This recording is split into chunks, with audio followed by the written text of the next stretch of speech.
In our next section, we're going to look at our first configuration examples of the IPsec-based VPNs. And we're going to start first with iOS to iOS-based VPNs, looking at the original CryptoMap-based configuration, and then we'll move upwards from there as we get into more complicated examples, including both iOS, ASA, and then also remote access from the Cisco Legacy VPN client, and then also the AnyConnect SSL-based VPN client. So for this example, we're going to be talking about the crypto maps on iOS, which you can generally consider now as kind of the legacy method of configuration. We'll see the reason why that is the case as we go into our virtual template interfaces and then to our Flex VPN configuration and other variations like DMVPN and GetVPN. There's a bunch of limitations of using crypto maps for IPsec, but this was the original first implementation of IPsec, so we will start with that. Also, I wanted to mention that this is still required on the ASA, so when we look at either the LAN to LAN or the remote access VPNs on the ASA, you do still need to reference them through the crypto map. But based on the type of VPNs that ASA doesn't support, like the lack of DMVPN, the lack of GetVPN, most of the time the crypto map is a perfectly acceptable config for the ASA. But we'll see within the case of iOS, again, when we get to the more complicated examples, we'll see why you would generally not want to use crypto maps anymore, because there's some better designs available. Now, basically what a crypto map is going to allow us to do is to form the IPsec tunnel as an on-demand session. So this means that the tunnel is only going to form when interesting traffic is detected. And specifically, this interesting traffic is going to be based on our Phase 2 policy, the IPsec Phase 2 policy, and the proxy identities, or the proxy ACL, that lists what traffic is actually going to go inside of the tunnel. So for example, we could configure a tunnel that says, I want only my TCP port 80 traffic to be encrypted, or I want only my telnet traffic to go over the tunnel, and then once the router receives that traffic and it goes out the interface with the crypto map applied, then the router would try to initiate the IPsec tunnel. So we'll see that this is a little bit different than a configuration like DMVPN or a virtual tunnel interface, where typically those tunnels are up all the time, where these crypto maps are going to be the on-demand tunnels. Another big limitation that we're going to see here with the crypto maps is that it does not support dynamic routing. So this means that you cannot form a BGP peering using a crypto map to the remote peer, or form an IGP peering like OSPF or EIGRP. We'll see that there is a minor exception for this just with the ASA, that you can do an OSPF multi-hop adjacency over an IPsec tunnel. But in the case of the iOS implementation, crypto map is only going to be used for static routing. So anytime we want to do dynamic routing, we're going to have to use like a GRE tunnel or a virtual tunnel interface, or some other variations like DMVPN. Now, in general, from kind of a high-level overview, the way that the crypto map works is that it's essentially a filter in the data plane. So this means that once the router receives the packet, it looks at the destination, it completes the routing process, it goes to forward the packet out the interface. If the interface has a crypto map applied and the traffic matches the Phase 2 policy, then it's going to cause the router to initiate a Phase 1 ISACAMP session. So again, ISACAMP is going to be how we do the negotiation of the tunnel in order to ultimately generate our encryption and our decryption keys, so the keying information that comes from the Diffie-Hellman exchange. So specifically, traffic is going to be matched based on access lists. So from a configuration point of view, this is one of the key points that we need to make sure that is very accurate, that on one side of the tunnel we have the ACL defined, and then on the other side of the tunnel we have the exact opposite ACL, because it's going to be the return flows going back out the tunnel. And again, these ACLs, these are going to be defined in the Phase 2 policy, specifically with the crypto map configuration, which is part of the IPsec transform set. Now, once we define the crypto map, we're then going to apply it to the physical interface or the physical sub-interface. In general, the way that you want to think of this is that it's based on what the routing table says. So if I'm trying to form a tunnel to the destination 1234, I would look at the routing table and say show IP route 1234. Whatever interface appears there, whether it's physical or subinterface, that's the link that the crypto map is going to apply on. Now we'll see that one of the shortcomings of having to apply the crypto map directly to the interface is that we can only have one crypto map per interface, but at the same time we might have multiple routes to the destination. So this means that if I have two equal cost paths to 1, 2, 3, 4, I'm going to have to apply the same crypto map on multiple interfaces. And likewise, if I have more than one tunnel, it means I would have to have specific sequences within the crypto map, kind of similar to like how a route map works, that I would follow in a top-down fashion to determine where is the tunnel going to or where is the tunnel coming from. So the order of operations does become part of one of the shortcomings of the crypto map implementation. Now we can also think that the crypto map is always working in an outbound direction. So inbound traffic does not trigger the router to generate an ISACAMP session. It's only going to be for the outbound flows. Now, of course, if the router does receive an inbound ISACAMP request and it matches the policy and the router realizes it's supposed to be the responder, then it will return the session. But from a dial-on-demand point of view, it's going to be outbound traffic that is triggering the crypto map to work. The crypto map is going to be processed in a top-down fashion, like I mentioned. So it's like a route map. You start at sequence 10, go to 20, 30, 40, etc. So this means that if you want a more specific tunnel to be available, you would put that in the higher order of the crypto map. Now, when the router generates the tunnel source, when it's actually creating the packet and choosing the IP address for the source in the data plane, it's going to use whatever the IP address is assigned to the interface that has that crypto map applied. So there could be cases where we have multiple possible links to get to the same destination, and then we would want to manually specify what is the source.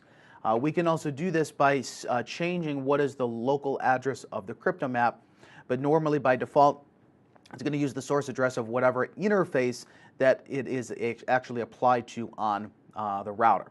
So this could be another potential design limitation, that if I create the tunnel and it goes to a remote router's loopback, and if that router is not sourcing its crypto map from that loopback interface, then it's not going to be able to respond back to me. Now, another thing that is very important with the crypto map is its order of operations in respect to routing and in respect to network address translation. Now, with respect to routing, encryption or the crypto map is going to apply after routing. So this means that if you don't already have some sort of dynamic routing protocol running, you might need to configure static routing for the remote peer or for the remote peer's destinations that you're actually trying to reach over the tunnel. Now, the same is true with network address translation, that the encryption applies after the NAT translation occurs. So typically, if you're running crypto plus NAT at the same time, you'll have to do a NAT exemption to say that if traffic goes out the tunnel, I do not want it to be translated, whereas if traffic goes out to the normal public network, out to the normal internet, that I do want to do the network address translation. So as a general rule of thumb, you want to consider that the crypto process, the routing process, and the NAT process are completely independent of each other. You always have to have routing in order to actually forward the packet out the interface. Then you have to have your correct translation. So do I want to NAT this way but not in the other direction? And then you have the actual crypto process. Now, from a configuration point of view, the workflow that we're going to go through, this first portion that is the phase 1 policy is going to be the same for the vast majority of the iOS configurations, regardless of whether we're doing crypto maps, we're doing virtual tunnel interfaces, and then we'll see later with the IKE version 2 config. So as we talked about previously, the IKE version 1 policy, or the ISACAMP policy, is mainly going to be made up of 4 different options. First of which is the authentication. So am I doing pre-shared keys? Am I doing PKI with certificates? What's the encryption? Is it single DES, triple DES, AES? What's the hashing? Is it going to be MD5 or SHA? And then what is the Diffie-Hellman group, where again the higher the group number means that you choose a larger prime number for your key exchange. So the higher number is going to be more secure for the policy. You also can choose the lifetime for the security association, but as we talked about before, this value will be negotiated down to the lower of the values from the initiator and the responder. So you don't necessarily have to configure this. You can leave it as the default, and then they'll just negotiate down to whichever endpoint has the lower value. Now again, like a route map, we're processing this in a top-down fashion. So the ISACAM policy works just like the crypto map, where we have essentially line numbers for it, and we're going to process these top-down. So the line number, or more specifically the priority number of the policy, we're going to choose the lower numbers first. And when we look at this from the running configuration point of view, the lower numbers are going to start on top. So just like an ACL or a route map, it's going to be sequence 10, 20, 30, 40, 50, etc. But we're in charge of configuring what the policy priority number is. So what this means is that if you configure your policy and choose priority number 1 to begin with, well, the problem with that is that later, if you want to configure a policy that's more specific, you're going to have to remove number 1, increment it to a higher sequence number, and then move something before it. So generally, just like how the route map works, you probably want to use maybe increments of 10 or increments of 100, something like that, so it gives you some room, some wiggle room later to come back in and then modify the policy if you want to change it to be at a more specific policy later. Okay, so once we have the phase 1 policy, then we need to configure the phase 2 policy. This is going to be for the actual IPsec exchange. Now for the phase 2 policy, there's 3 main points that we need to think about here. First is, who is the tunnel going to? So this is going to be the remote peer's address, the remote peer's host name, or maybe it's a fully qualified name, depending on if we're doing LAN to LAN or remote access VPN. For LAN to LAN VPNs, the most common config for this is just to use the IP address, but technically you can use any of the 3 of these. Then we need to figure out what traffic do we want to go in the tunnel. This is what's defined by the proxy ACLs, or what's sometimes called the proxy identities. So this would be where we say, I want traffic from the 10 network going to the 20 network to go out the tunnel this way, and then on the other end, I want traffic coming from the 20 network back to the 10 network to be encrypted in the tunnel. Then lastly, we have how are we going to treat the traffic when it goes out the tunnel. This is what we define with the IPsec transform set. So the transform set is going to say what's the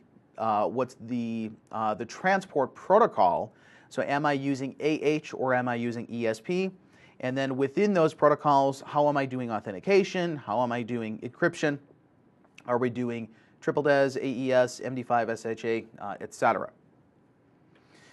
Now, in general, when you're forming a LAN-to-LAN tunnel from the router, we're going to assume that we're running IPsec in tunnel mode.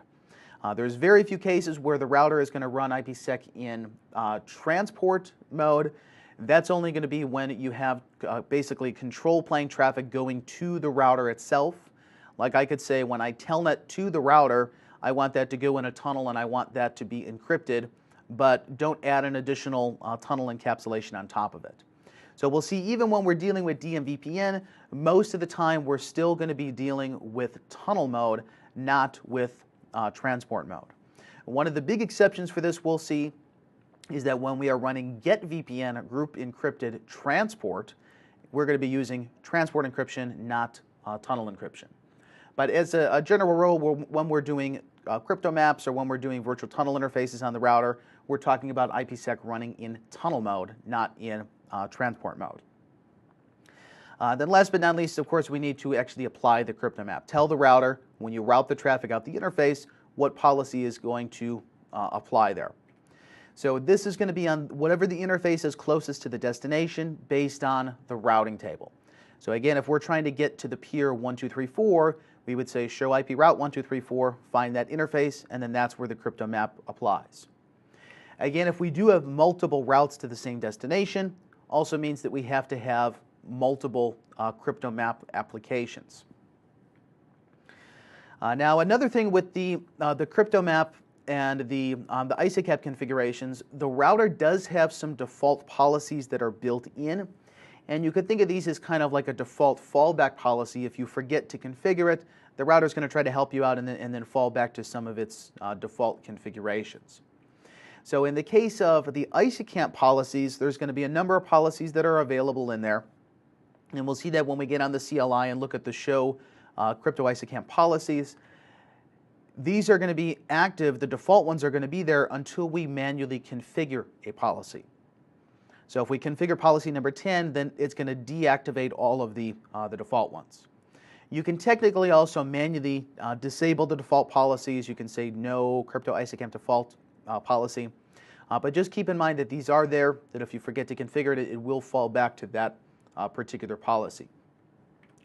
Same is going to be true for the transform set. So if we don't define the transform set and then apply it to the crypto map, there's going to be a couple transform sets that we can fall back to, depending on the platform and depending on the version. Some of the versions have one default transform, some of them have two. In either case, you can look at the show crypto IPsec transform set, and then it'll tell you, does it have a default policy, and then if so, what is the policy, or what are the policies.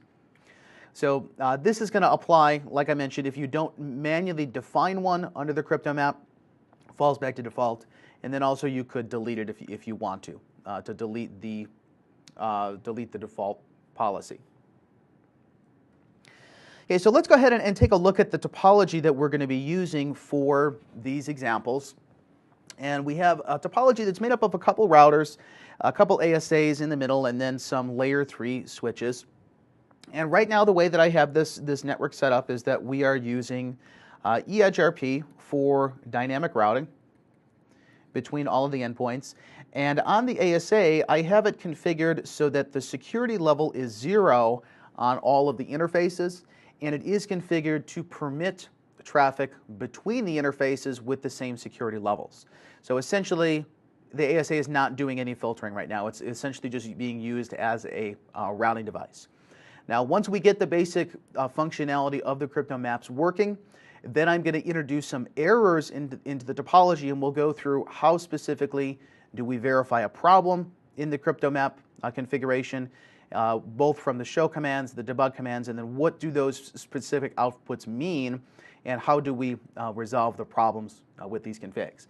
Because we'll see, again, the biggest problem with the crypto-related configurations is that looking at show run is not really going to help you.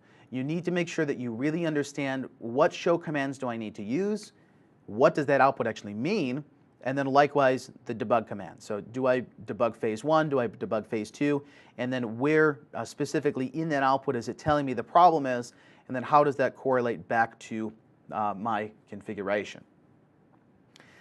Okay, so let's take a look at the CLI on router 1 here. And first off, let's look at just its default configuration for the phase 1 and the phase 2 policies. So again, if we look at the show crypto ISACAMP policy, this is going to show what are the default policies. You can see the default IKE or IKEv1 specifically here policies. And this is defining, again, those 4 options plus the lifetime. Now you can see also that these priority numbers, they're starting in the higher range, somewhere around 65,000. And these are going to be processed top-down, where 65507 is matched before 65508, before 509, etc. So just like an ACL, just like a route map, if someone tries to initiate a tunnel to me and they say, I want to use AES 128, use SHA-1 as my hash, use certificates, and use DH group 5, if they agree on all 4 of these attributes, then it means I match policy 65507. And then I'm going to respond back to them saying, yes, I want to start the tunnel with you, and these are the specific policies that we're going to use. So as you can see, there's kind of a wide variation of what it's giving you here. It's saying, you know, use AES, but you can use it with either pre-shared keys or PKI. Use MD5 with either PKI or pre-shared keys. So like I said, it's kind of like a last-ditch effort that the router gives you there, that if you forget to configure these policies, it's going to try to help you out and try through multiples in order to get the initiator to agree with one of these. Then likewise, we also have our default transform set, which is going to be for the phase 2 policy. If we look at the show crypto IPsec transform set, for this particular version, it says the default transport is ESP with AES, ESP with SHA, and then transport mode for the encryption. You'll see that on some other versions here, if we take this same command and drop it on one of the other routers, you could see this one has two different default transforms. One of them is using AES, one of them is using triple DES. So it really depends on just what is the platform, what is the version. But normally you don't want to use the defaults. If you are configuring the tunnel, you should know specifically what is the phase 1 policy we're going to use and what is the phase 2 policy we're going to use. Especially within the scope of the CCIE lab exam, they're probably going to give you requirements to say, use these attributes for phase 1, use these attributes for phase 2, and then you want to make sure that you manually define these. Now, another thing that you need to watch out for here is that different platforms and different versions will have different default values for the phase 1 policy. So we'll see what this means is that when we are defining a policy, let's say I were to go to one router, let's say we have router 1 and we have router 2, and on router 1 I configure the policy that says I want to do encryption with AES, I want to do my hashing with MD5, I want to do the, let's say, Diffie-Hellman group number 5, and then our authentication with pre-shared keys. So I define all 4 of these attributes manually for the policy. Then I go to the other end, and I say also I want to do encryption with AES, I want to do group number 5, and I want to do authentication with pre-shared keys. Now the issue is that if I define just the 3 of these on one router and define all 4 of them on the other, I leave myself open to the possibility that router 2 might be using SHA as the default attribute for that policy as opposed to MD5. So you don't want to have to memorize which versions, which platforms use which default values. The simple way to fix this problem is you always want to define all 4 of the parameters in the ISACamp policy. Now you may see that when you type it in and then you look at the show run output, if the value doesn't appear, it means that for that particular platform and version, that's going to be the default value there. But as a general rule, you do always want to configure all 4 of these attributes. Okay, so let's go back to our topology and take a look at specifically what we're going to configure. So we're going to configure a LAN-to-LAN tunnel that is going to go from router 1 to router 3. Now on router 1 we have a loopback address that is 150.1.1.1. On router 3 we have a loopback address that is 150.1.3.3. So we're going to configure our crypto maps that say on this interface, gig 00 on router 1, as traffic is going outbound, if it comes from the source 150.1.1.1 and is going to the destination 150.1.3.3, then we're going to establish the IPsec tunnel. So again, that's going to be based on the proxy ACL or the proxy identity that's matched in the crypto map to trigger the tunnel to initiate, and then the responder on the other side also has to match that the reverse direction. So your ACLs, they always want to be mirror images of each other. On router 1, we're going to say from 150.1.1 to 150.1.3.3. On router 3, the reverse. It's coming from 150.1.3.3 going to 150.1.1.1. So if these values are not mirror images 100% of each other, you'll see that in some circumstances that's going to cause a problem with the tunnel establishment. Okay, so let's go ahead and take a look at the actual configuration of this. Now remember, as I mentioned, one of the key considerations first off with crypto is that the IPsec policy, the crypto policy, is independent of routing and it's independent of NAT. So before we actually configure the tunnel, it's probably a good idea to make sure that our basic routing infrastructure is working. And if we are doing NAT, we would need to decide the policy. Do we want to do translation out the tunnel or not? Now in this case, routing is already solved. If we look at the show IP route 150.1.3.3, router 1 does have an eIGRP route to this destination.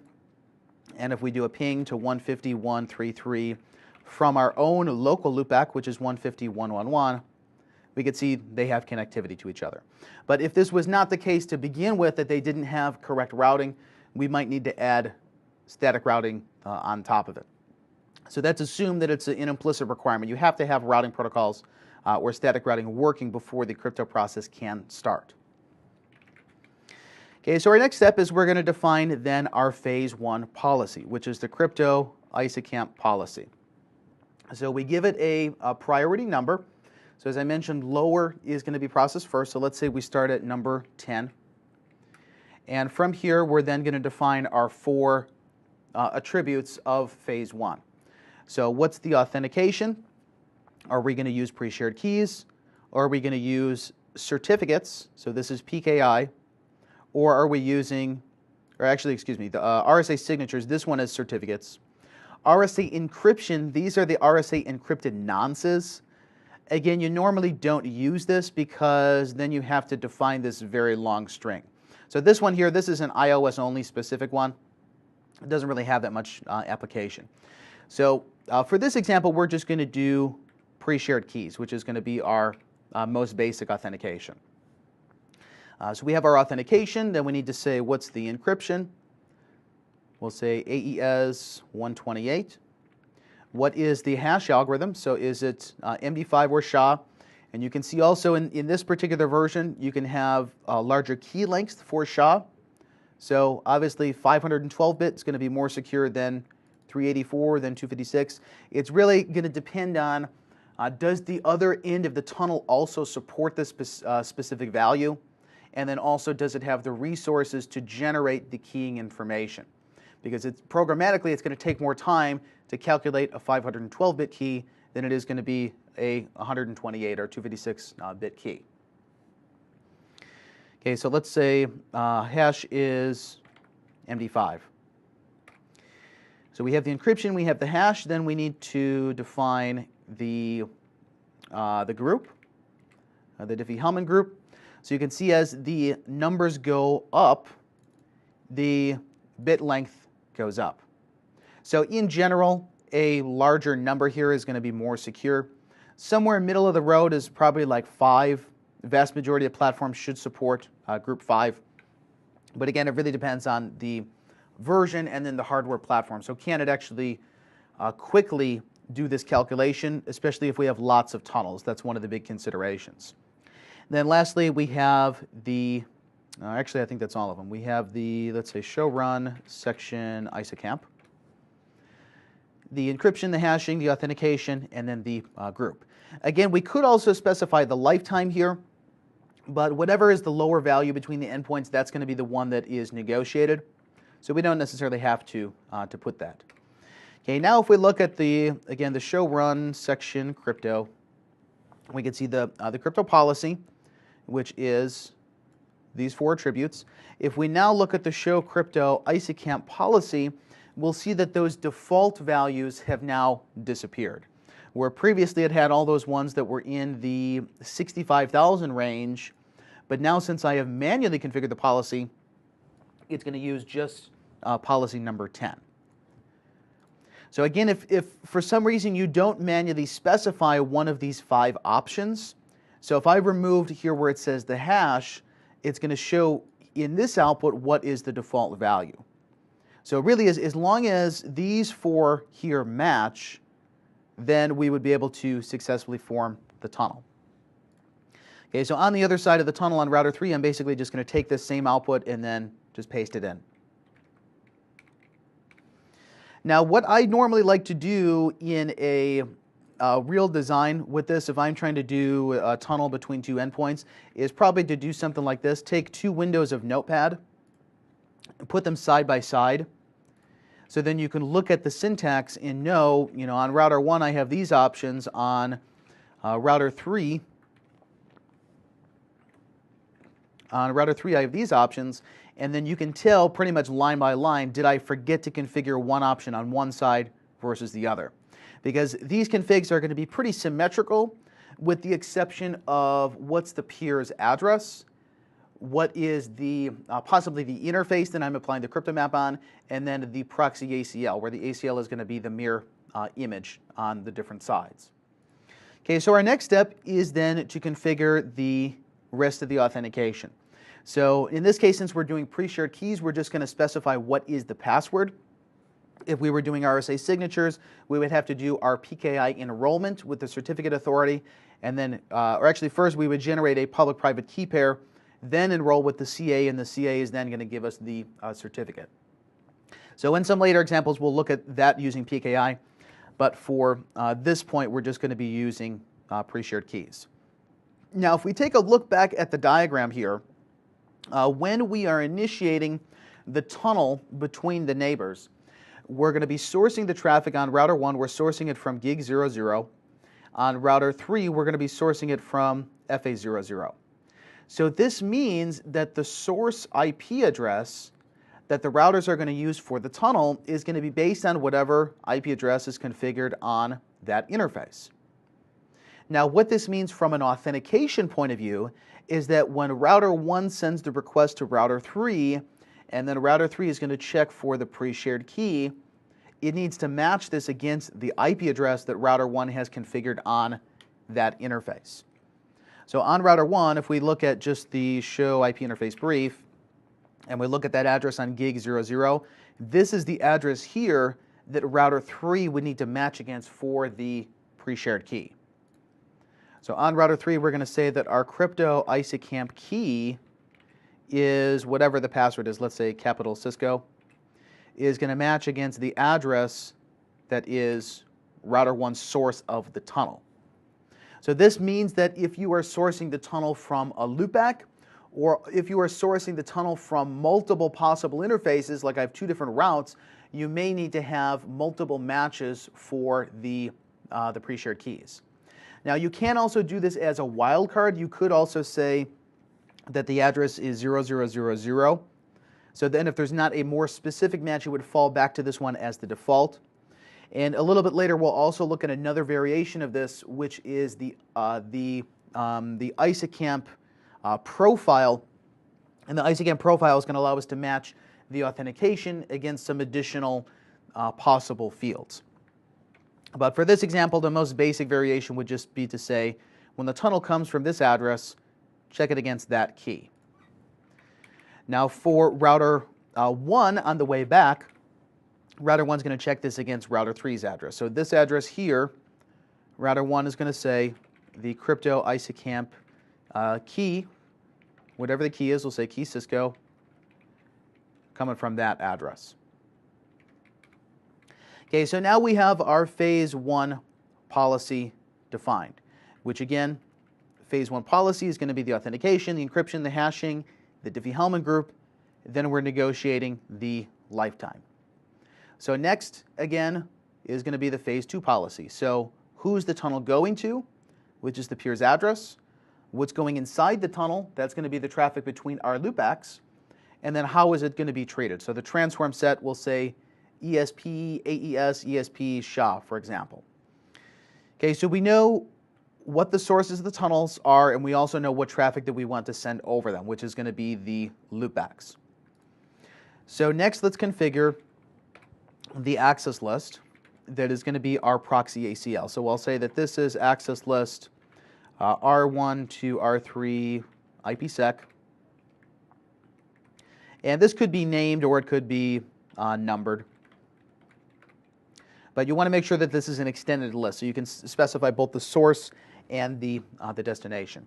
So from router 1's perspective, this is going to be traffic coming from 150.111, so router 1's local loopback, going to router 3's loopback. On router 3, this is going to be the same thing, but the direction is the opposite. So it's going to be from router 3's loopback going to router 1's loopback. Okay, so we know what traffic is going in the tunnel. Now we need to specify who it's going to and how it's going to be treated. So how it's going to be treated is going to be the crypto IPsec transform set.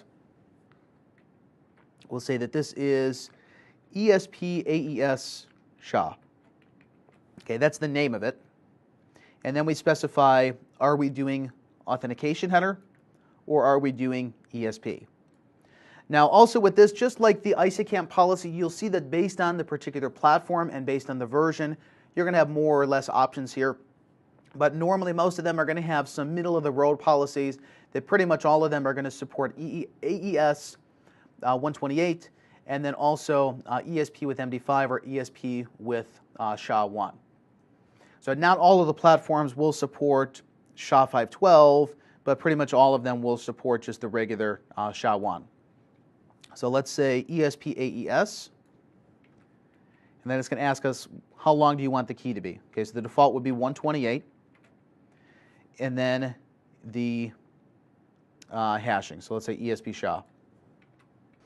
Now from here, once we go inside the crypto transform set mode, pretty much the only thing that you would specify in here is, are you running tunnel mode or are you running transport mode? The default of this is tunnel, which is what we want. So we're going to leave that alone. Okay, we'll have the same thing on the other side. So same transform set. Okay, now we're going to tie all of this together with the crypto map. So before we do that, let's look at where we're at this point. Let's say show run section crypto.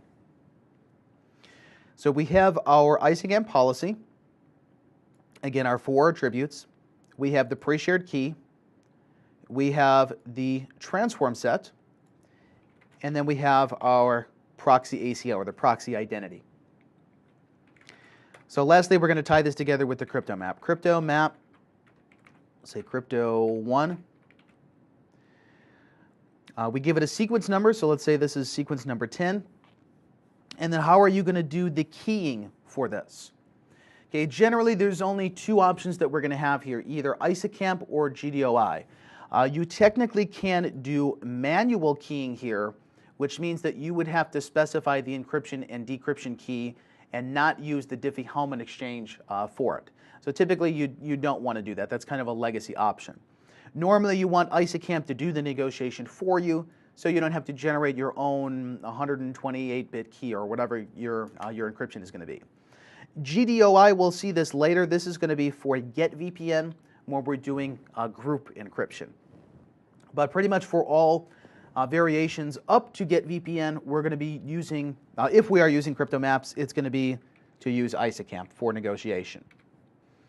Okay, now if we look at the show run section crypto now, this is kind of a neat feature of the CLI parser here, that it will now tell us, is the crypto map complete with all of the options needed or is something missing? Now it doesn't necessarily tell us what is missing, it's just that it's saying you can't actually use this because there's some attribute that's not correct.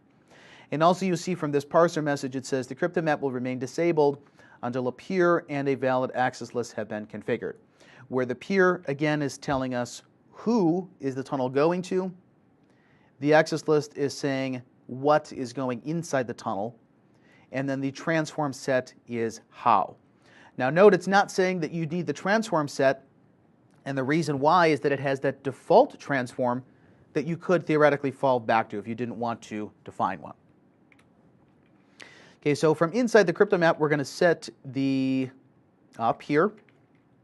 So who are we going to? We're going to router 3's address, which is 136.1.38.3.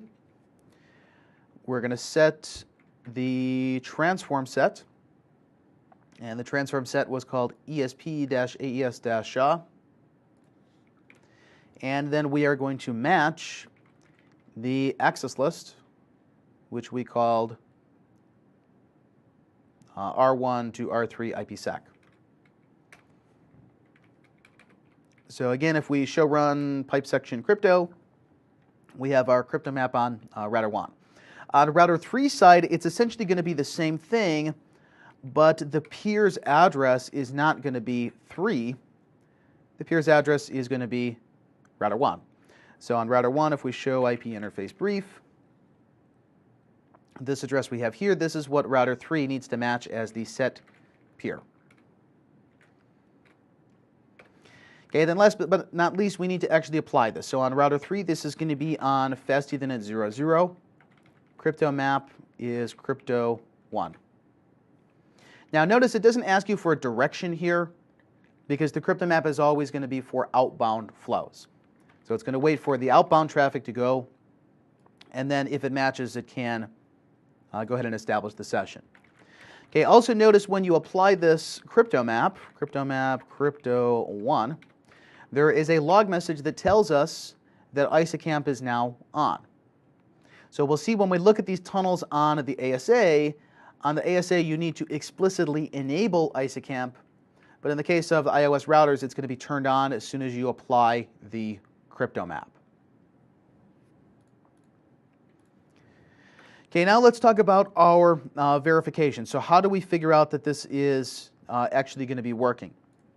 There's going to be two main verifications that we want to look at, which are going to be the Show Crypto ISACamp Security Association, the Show Crypto ISACamp SA, and the Show Crypto IPsec SA. Now, in the case of the ASA, these are a little bit different. You'll see that the syntax is pretty close, but it's not 100%. It's like the Show Crypto SA and Show Crypto ISACamp SA, I think. But the key point being is that you need to verify two things, the Phase 1 policy and the Phase 2 policy. Now, from the Phase 1 policy, which is going to be the ISACamp SA, what we should see in this output is that it says QM idle, where QM means quick mode, where quick mode means that Phase 1 has completed and you're now going to move on to Phase 2. In Phase 2, that's going to be the IPsec Security Association. So from Show Crypto IPsec SA, we should see that there is going to be an inbound security association and an outbound security association. And this is one of the key points, key differences here between the Phase 1 SA and the Phase 2 SA. Now, in the case of Phase 1, let's say that router 1 is the initiator and router 3 is the responder. Okay, so router 1 is going to start the tunnel, router 3 is going to respond to it. So router 1 with Phase 1 first sends out a UDP 500 request. Okay, UDP 500, again, that is ISACamp. Router 3 is going to respond back to us. This forms our Phase 1 SA, okay, the ISACamp Security Association. This security association is bidirectional. So it's a connection-oriented communication. Think of it like a normal TCP session, like web browsing, something like that. Then we're also going to form the Phase 2 Security Association. We're going to do that by router 1 sending out the Phase 2 request. Let's say we're forming an ESP Security Association. And then router 3 is going to do the same thing. It's going to send its own Security Association request. The difference here is that the Phase 2 Security Association is not bidirectional. It is two unidirectional SAs. Now, you might be thinking, really, why does it matter if it's bidirectional or if it's two unidirectionals, it's still there and back. The reason that this is going to be an issue is for any type of stateful firewall filtering that is in the middle of the network. Now, in the case of the Phase 1 SA, UDP is not going to have a problem with this because UDP can be inspected normally with the default policies in ASA or something like zone-based firewall or content-based access control. So UDP goes out, gets inspected, comes back in. That's fine. But with the Phase 2 policy in IPsec, normally ESP and AH cannot be inspected by the default stateful firewall policies. So this means that you might be able to allow the security association to go out, but when someone tries to initiate it from the outside in, think about this from the ASA's point of view. If the ASA says that this interface here is outside with security level 0, and this interface here is inside with security level 100, well, what's going to happen when I try to move from 0 to 100? It's going to get dropped because we can't have unsolicited requests going from lower to higher security levels. So this means that the ESP SA out would be allowed, but the ESP-SA coming back in would be denied. Now, from a troubleshooting point of view, the way that we're going to see this is by looking at this output of show crypto IPsec SA. We should be able to tell based on the inbound and the outbound security associations, is there some sort of problem with a filter in the transit path between the endpoints of the tunnel. Another way we're going to be able to tell this is by looking at the packet counts. Packets are getting encapsulated out, getting encrypted, and getting digested, so this would be like SHA or MD5. Then when they come back in, we should see the packets get decapsulated, decrypted, and then verified against SHA or SHA. So, for example, if I were to send pings across the tunnel and I send 5 ICMP echoes out, I normally would expect 5 ICMP echo replies to come back in. So if I see one of these fields incrementing but not the other one, that is going to be an indicator of some sort of problem in the data plane for phase 2. But as it stands now, we should not have this problem because there's nothing else going on in the topology that would prevent it. Okay, so let's go ahead and initiate the tunnel. Now again, when we look at the access list is defining our interesting traffic, so what will start the crypto map to trigger. So we need to make sure that when we're doing a ping, if we're pinging to 151.3.3, I need to make sure that the traffic is sourced from this host, otherwise it's not going to match the crypto map. So right now, if we show crypto ISACamp Security Association, you can see there's no phase 1 SA formed.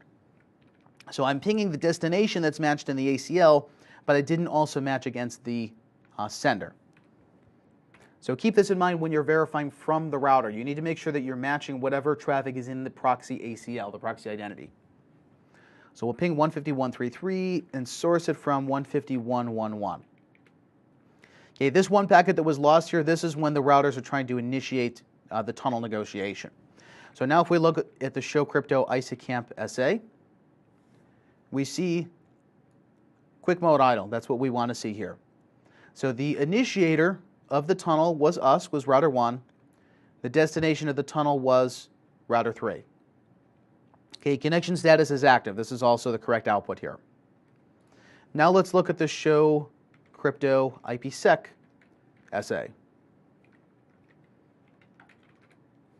Show crypto IPsec SA should say that we have both an inbound security association and we have an outbound security association. With each of these SAs, there are separate SPIs, which again is that sequence number that is used to figure out when I receive traffic in from the remote neighbor. If it has this sequence number, then I know it belongs to this particular tunnel. And within this tunnel specifically, it's using ESP AES for encryption. It's using ESP SHA for the digest. And it's running as tunnel mode. Okay, additionally, if we look at the packet counts, we should see that these are basically on a one-to-one basis. That if we do another set of pings, let's say we ping with a count of, let's say 100 packets, and we now look at the show crypto IPsec SA, we should see though the packet counter increasing. Now, under most normal design cases, these counters are not going to be on a one-to-one basis because your outbound flow data is not always equal to your inbound flow data.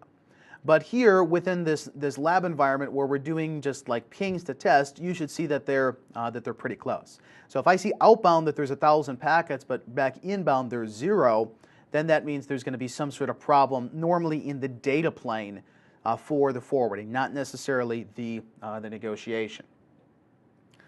So from this output, we can also see some of the other fields, like if we had compression on, it would tell us, is the compression matching? It also tells us here if we have perfect forward secrecy enabled. And we can see right now it says no, we don't. Okay, again, what PFS or what perfect forward secrecy means is that when the lifetime of this security association expires, which the lifetime is either going to be remaining in seconds or remaining in transfer and remaining in kilobits, then the the routers are going to have to refresh it or rekey the tunnel. Now it's saying when they rekey the tunnel, how are we going to generate the encryption and decryption key? Is it based off the previous Diffie-Hellman exchange? And if perfect forward secrecy is off, that's what's going to happen. It would be based off the previous key. If we set perfect forward secrecy on, the routers would rerun Diffie-Hellman exchange for the keying exchange in order to get the new encryption and decryption keys. And you can see this if we look at the show crypto IPsec transform set. Actually, no, not under the transform set. It would be under the show crypto map, I believe. Under this crypto map, PFS is off. So if we wanted this to be on, then we could just say under, let's say, show run section crypto. This would be under the crypto map. So we would set PFS. And then we could also say when you do the rekeying, what is the specific Diffie-Hellman group that you want to use. Okay, so let's look at now the full config of this on both sides step by step. And let's look at here in Notepad so we can compare the two of them. So the first thing, again, we have is the phase 1 policy. Phase 1 policy is made up of those 4 attributes plus the authentication. Okay, then we have the access list. So if we show run section access list, that's going to be what traffic is going inside the tunnel. We have how is it going to be treated. That is the transform set. Then we have the crypto map to tie everything together. And then lastly, at the interface level, we have the crypto map applied. So this essentially here is our full end-to-end config for the crypto map based LAN-to-LAN tunnel. Now if we were to look at this same config on router 3, everything would be identical here with the exception of what values? It's going to be with the exception of pretty much just the addresses that we're matching. So we would say we're setting the peer to be router 1. That's also where the pre-shared key is going to go. And then for the access list, we need to swap these.